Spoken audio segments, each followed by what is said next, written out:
Hi, I'm Timothy Tew, owner of TEW Galleries, and one of the best parts of this business is talking with artists and getting their insight and becoming friends with them. Today I'm with Jean Glenn.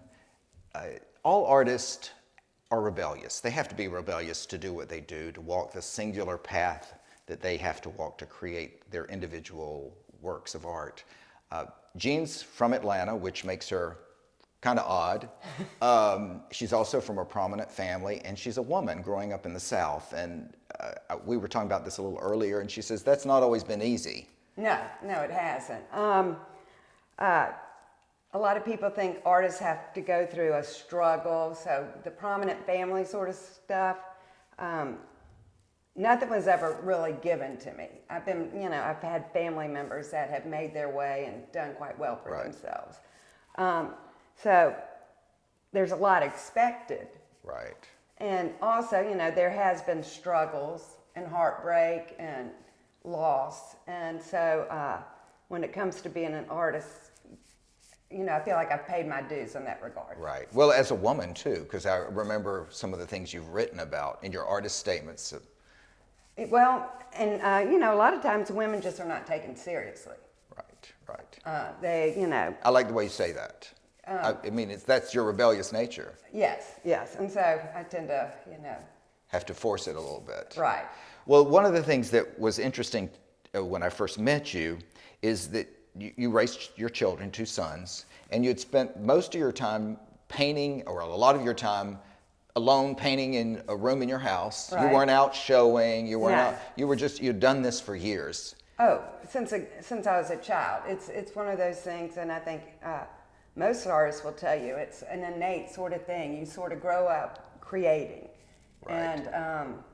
And early on, my mother told me to mouth the words "Happy Birthday" at birthday parties because I could not carry a tune. But at the same time, she put a paintbrush in my hand. Oh.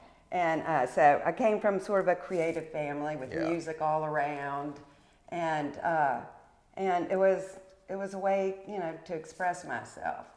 Right. Well, the fact that you stuck with it obviously means it was giving you a lot. Yes. And I may jump around a bit, but okay. You say you listen to a lot of, do you still listen to music when you work? Yeah. And loud? Oh, yeah. It's just sort of the energy. I feel like I paint music. Right. We've talked about that before. Yeah, and so it's sort of, that is my outlet. Yeah, I forget that, but that is true. It does have, having studied music myself, it does have kind of a musical, even visual to it. But that's interesting you talk about having musicians in the family. Did you ever study music? No, I was not inclined in that regard at all. So this is how you kind of transferred. So what are your inspirations? It's really nature. And I know everybody says that, but it's the shapes I see in nature. And take this painting, for example. It doesn't have really a focal point. So I'll say a leaf changing. I'm looking at a leaf changing. And I'm not so much looking at the leaf, but I'm looking at the shapes that are on the leaf as it's changing. And it's just beautiful.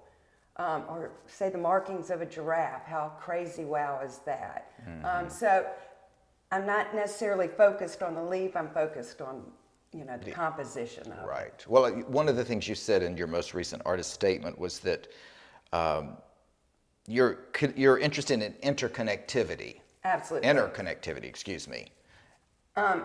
Yes. And so on a deeper level, you can sort of say, you can take like the makings of a leaf, and the micro, pieces of it, and look at us as a society and how we are all interconnected. And oftentimes we don't see that, but truly we are all interconnected. Right. Yeah. Well, your paintings have this community effect, and a lot of times the marks or the shapes look like people, or they look like aerial views of towns or little cars, or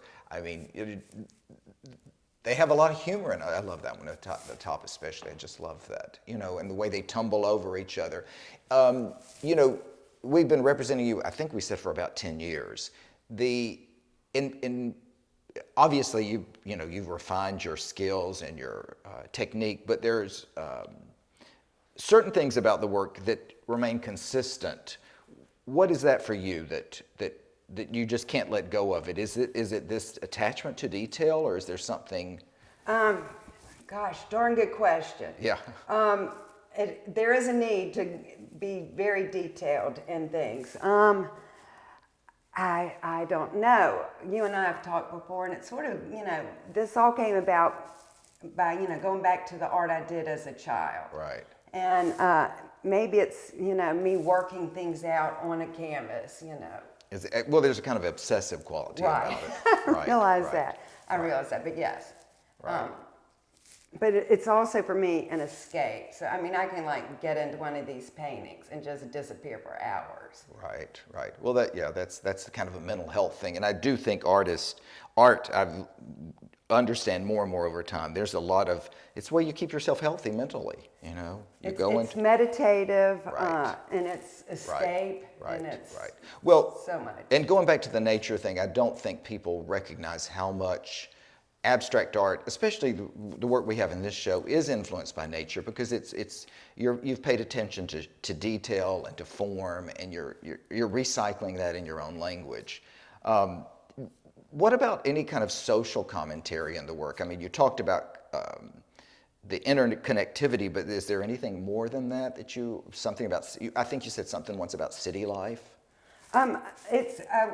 I thrive on the energy of city life, and as an urban city like in Atlanta, we've got so much, intersection going on. Right. And it's just, I find that energy very inspiring. And how would you, a couple of things. I want to talk about how you maybe choose a color palette and how let's just talk about that and how the color senses evolve, because your colors do get more refined. One of the things that I've noticed is your paintings they have a density, a refinement over time. So maybe that ties in with the color, I don't know. I tend to trip over color palettes. I take great, looking at other artists and their use of color. I might often steal from them a bit. I can find something wonderful in all sorts of art. I mean, each piece of art, whether it's my style or not, offers something. And it might be color palette, or I might just wake up one morning and say, oh my gosh, these are the colors today that I really need to get out. Right. And one of the things is you keep your palette, I mean, they're vibrant, they have this energy about them, but you keep your palette limited. It gives it a kind of minimal quality as you just... Well, in this one, I wanted to let the orange speak. Right, so, right. And use it as, the negative space that kind of pushes the shapes out. Right. I'm trying to think if there's anything else I wanted to ask you in particular. Is there anything that you want to say about the work? Buy it? Well, that's, yeah. No, and it's been my joy. It's been, I'm blessed to be able to show it. Right. Because like you said, I was at home doing it for a very long time, and I never thought I would have the opportunity. Oh, it's wonderful that speaks so much to